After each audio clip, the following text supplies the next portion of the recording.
अस्सलामुअलैकुम बच्चों, आज हम पढ़ेंगे माहौल का मुताला।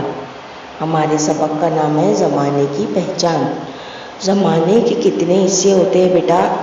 ज़माने के कुल 3 हिस्से होते हैं। जो गुज़र गया वो माजी, जो जारी है वो हाल, और जो आने वाला है वो मुस्तकबिल।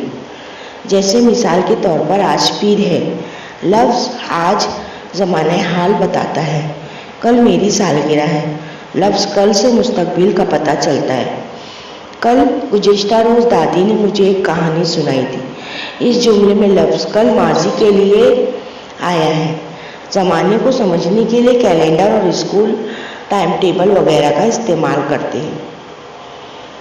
अब बेटा देखिए, यहाँ पर कैलेंडर दिया हुआ है और उसके मुतालिक कुछ सवाल पूछे गए। कैलेंडर का इस्तेमाल हम किन कामों के लिए करते हैं? कैलेंडर का सफ़ा तुम कब तब्दील करते हो? कैलेंडर के हिस्से क्या बताते हैं? अब बेटा, आज का अखबार कल पुराना हो जाता है, लेकिन कोई बात याद ना आए तो हम पुराना अखबार निकालकर जो मालूमात हमें चाहिए हासिल कर लेते हैं। इससे साबित हुआ कि आज का अखबार कल तारीख बताने का एक अहम ज़रिया है। ज़माने का हिसाब लगाने के लिए किन ज़राए का मुताला किया जाता है? ज़माने को समझने के लिए हमने इसे सेकंड, मिनट, घंटा, दिन, रात, हफ्ता, अशरा, महीना, साल इनमें तकसीम किया है। इस तरह हम वक्त का हिसाब रख सकते हैं। आप घड़ी और कैलेंडर वक्त को नापने के पैमाने हैं। अब बेटा देखिए, तस्वीर में आपको 2 तरीके की घड़ी दिखाई गई है और एक कैलेंडर दिखाया गया है। आप घड़ी, बेटा आपको पता है आप घड़ी क्या होती है? नहीं पता। चलिए हम लोग इसकी मालूमात हासिल करें। 14वीं सदी में यूरोप में रेत घड़ी का इस्तेमाल किया जाता था। इसमें एक लकड़ी के चौकोन में शीशे के 2 प्याले एक दूसरे से जुड़े होते थे। रेत एक प्याले से दूसरे प्याले में जा सके इसे सुराख होते थे।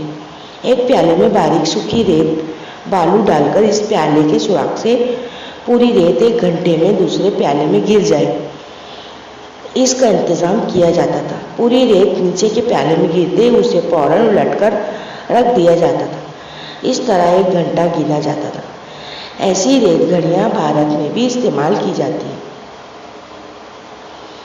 अब बेटा, आप घड़ी एक मिट्टी का बर्तन होता है बेटा, उसमें पानी भर दिया जाता है और पानी जिस तरफ ढलकता है उस तरह हम वक्त का अंदाज़ा लगा लेते थे।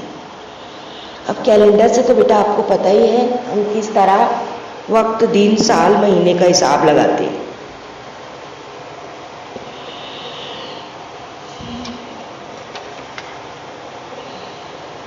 हम ज़माने को अलग अलग तरीके से तकसीम क्यों करते हैं?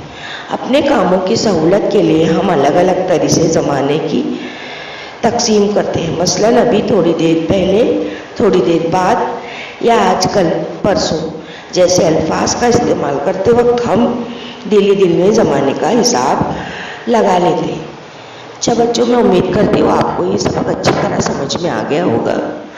अब हम फिर मिलेंगे एक नए वीडियो के साथ। अच्छा बच्चों, अब मैं चलती हूँ। अल्लाह हाफिज़। Please subscribe the channel and press the bell icon.